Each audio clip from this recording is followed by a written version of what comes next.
Well, on AM Business this morning, we're talking banking and some great news for customers of banks who no longer have to wait for that long to have their misplaced or damaged bank cards replaced. And this is it. It's because Mobility Technologies is a company. They've established the first ever MasterCard and Visa certified center in Ghana, or to personalize such cards in the country. And the state-of-the-art facility has the capacity to produce as much as 30,000 cards daily and also ensure that data security is assured. Joy Business Kuku Aban was at the launch and comes through with his report. Currently, it takes not less than 2 weeks to manufacture bank cards for bank customers. That's Master or Visa cards, because these cards are manufactured outside and brought into the country for use. But all that is going to change. This is because Mobility Technology has established a certified center right here in Accra, which is going to manufacture and manage all these cards in the country right here. This means there's going to be a reduction in the time these cards are manufactured and also help make some savings for the banks and customers alike. And I've been engaging the chief executive of Mobility Technologies, that's Mohammed Abid, and he's been explaining the benefits of this particular center for both the banks, customers, and the economy at large.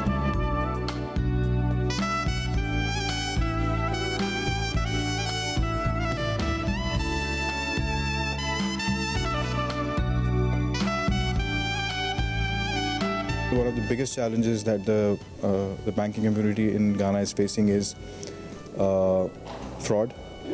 So there is a massive amount of fraud that is happening in Ghana, and it is primarily because today the majority of the cards that are in circulation in Ghana are MaxStripe cards. And our discussions with these banks and with different players in the ecosystem, in the payment ecosystem, has been that they want to move to a higher level of security, which is the chip-based technology, but they cannot do it, or they are struggling to do it because they don't have the expertise to do it. And they have to rely on many companies outside Ghana to help them in terms of migration to chip-based technology. What we bring in is the expertise, is the capability, is the technology that will be provided locally. So that's a big plus point, and that will help all the players in the market to evolve into a more secure product much faster than they anticipated. The other value addition that we do, which is through our personalization center, which is a Visa MasterCard personalization center in Accra, the first of its kind in the entire West Africa market, is that we will provide this service locally. So banks today are complaining that it's very expensive for them to migrate from a MaxStripe card to a chip card because they are getting this product from outside the country. So there's significant duties and a lot of foreign exchange loss because of that. What we are doing is we are saying, okay, we'll give you the service locally. So that is significant cost savings. So there's always this debate between the cost of fraud versus the cost of evolving the technology to avoid that fraud or to eradicate that fraud. And today, or till today, the challenge has been that the cost of the technology to eradicate that fraud is much higher than the cost of fraud itself. So the banks but with this technology, with us coming into the market, we will bring the cost of technology down, and it will become significantly less than the cost of fraud, and the cost of fraud will keep on increasing. So there is a business case now for the banks to evolve from MaxStripe to chip cards, which we feel that we can contribute significantly in terms of the provision of services, the technology, and the expertise. So how much savings are we talking about? Significant savings. It's difficult to put a number to it. However, just to give you an example, today in Ghana there are close to between 5 and 6 million cards in circulation, and each card today costs the bank between $4 to $5 when they get this card from outside the country. I would not like to put a number, but I would say that, let's say if the cost saving, even if it is in the range of 20 to 30%, it is still significant because of the size of the cost of migration. But it is definitely going to be a significant cost saving. And you have all the approvals and all the certifications for it? We have all the necessary approvals. We are certified by Visa, MasterCard, We have even gone ahead and got certifications from Verve, from EMP, from we are in the process of getting the certification for China UnionPay. So effectively all of the schemes which operate in this market, we are either are or will be certified very soon. So we are fully geared up, we are fully approved to provide those services. And the certifications that we get are so rigorous and so difficult to get, and we have gone through a very painful process which ensures that the data that the customer sends to us and the card products that we store for the customer are secure, and there is no compromise done on it. So it's a highly secure and a highly let's say robust and reliable center that we have. ISO? The certifications that are done are based on PCI, which is a more, let's say, it's a tougher standard than ISO, and it's a more relevant standard because today most of the banks are following the PCI standards, and we follow the same standards, so we are in line with the security requirements of the banks, the customers. You make the point that it's very secured, and it's refreshing to hear that. But these fraudsters, they always want to get ahead of you. Once you try to secure your system, they also want to get. I want some assurance. Really, how robust is this? So So there are two parts to it. One is the data security and the other is the physical security. So I can give you an example that the data security at the center is so robust and so it's so much that it is impossible, and when I say impossible I mean it. It is impossible for anybody to either push data or pull data out of the center. Because we have extensive level of firewalls, we have extensive level of security put in to prevent anybody trying to access the facility or anybody trying to push things out of the facility. This is backed up by the physical part. So because the facility is physically so robust, and I can give you an example that the vault that we have, which stores the card plastics for the customers, for the banks, is to the level of bomb-proof. So I mean, it has not been tested, and I hope that we don't have to get to that level. But it is developed, it is built to prevent an explosion to even sort of destroy the wall to allow somebody to go inside. The system, as indicated by Mr. Abid, is quite robust. But have all the approvals been given for the establishment of a center? And what's the regulator, the Bank of Ghana's assessment of the service, especially the fight against ATM fraud in the country? As part of our wider project to move to a cash-light society, the increased use of cards will reduce the use of physical cash in transactions. So it will inure to the benefit of the cash-light project that we are working on. I'm sure they've got all the certification and authorization. Yes, my understanding is that they have their EMV, their PCI DSS, which is the industry standard compliant, and I believe they're also ASU compliant. So to that extent, I think it's a good project for this country. So any idea how much this we can save? Because Forex, we send it out and then they manufacture it and bring it. All these now going to be done here. I'll not be able to name a number because I haven't looked at how much the cost is, but I do know that we do this from outside and we pay in foreign exchange. Because it's going to be a Ghanaian company, their tariffs are going to be in domestic currency. So in terms of foreign currency, we might make some savings to be a net, because I'm sure they'll bring some of the things from outside. But at least in terms of the banks paying for it, they will pay in domestic currency. So there will be some savings in the use of Forex. ATM fraud generally, where do we stand as a country? Well, last year, 2015, we observed that it was a significant source of fraud in the industry.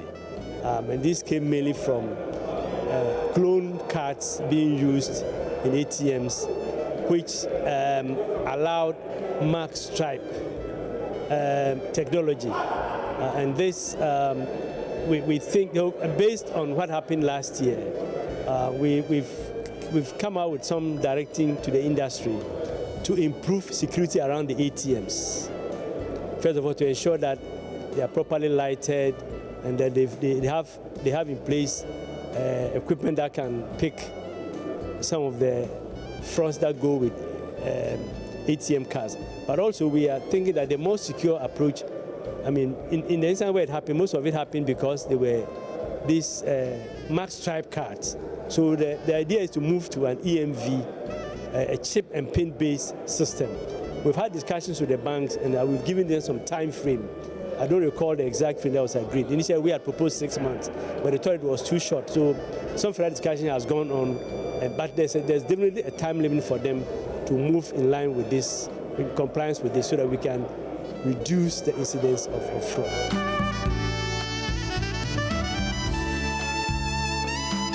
E-banking officer at the Energy Bank, Nanaya Kunadu-Agyemang, believes this is timely for the financial sector, especially as it would enable banks provide more improved services to their customers.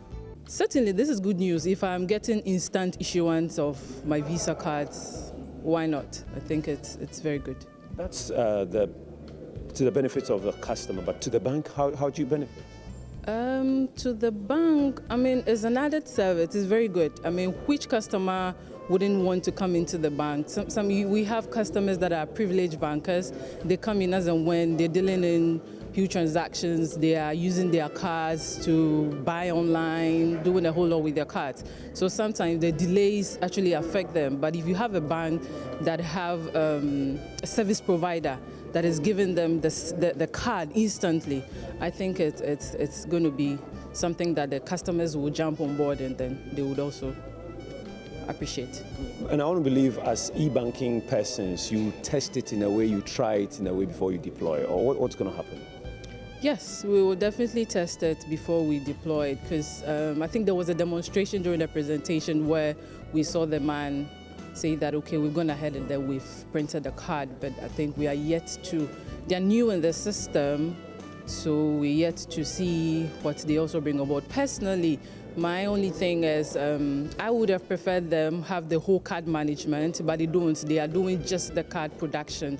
So this situation where you need to send your data somewhere through Verve or any other service provider before it gets to them, before they can go ahead. But I mean, day in, day out, I'm sure they'll come on board and then you might never know, they'll go for both services to the banks. So. For the chairman of Mobility Technologies, Francis Boateng, the service is simply the game changer for the financial sector. I was part of the team which brought a similar project to Ghana some 25, 30 years ago, Checkpoint. And Checkpoint's contribution at the time was enormous. Now, with mobility, the impact would be that, for a start, it's a local facility, which meaning turnaround times will be quicker. You heard it, 48 hours. We're even driving towards 24-hour turnaround time. Secondly, payments will be made locally. Banks don't need to find foreign exchange to pay for services. Thirdly, knowledge. We'll be training a whole load of Ghanaians in this area of technology. So we want to leave our digital footprint on the entire fabric of Ghanaian society. Everything to do with Ghana, we want to be there because the whole world is moving towards a digital age, and this is all about digital technology, and we want to be part of it. I'm excited about the training you say you're going to give to a lot of people locally. About how many are we talking about in terms of job creation for our youth? I wouldn't call it job creation, but training. We can look, again, depend upon the responses from the banking industry. I mean, you set up, it's all about volume, it's a volume-driven business. If it's one bank, that's less employment. If we get 10 banks, that's more employment. But we are looking at quite a sizable number of Ghanaians. Not only will be trained and acquire knowledge about this technology, they'll be in gainful employment as well.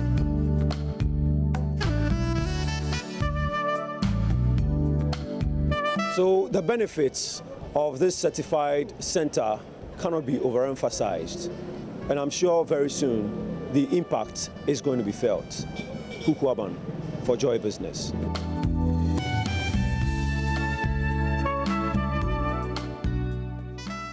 And I hope that it was educated enough. It was also informative, and now you know that for all the verifications and making sure that we do the manufacturing of Visa as well as MasterCards, it could be done in Ghana.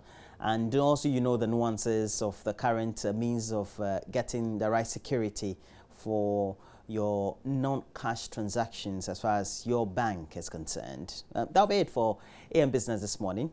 We'll be back same time next week. We'll bring you a lot more interesting issues affecting our economy, etc. on AM Business. But we have to take a break. When we come back, we'll be doing discussions on AM Talk.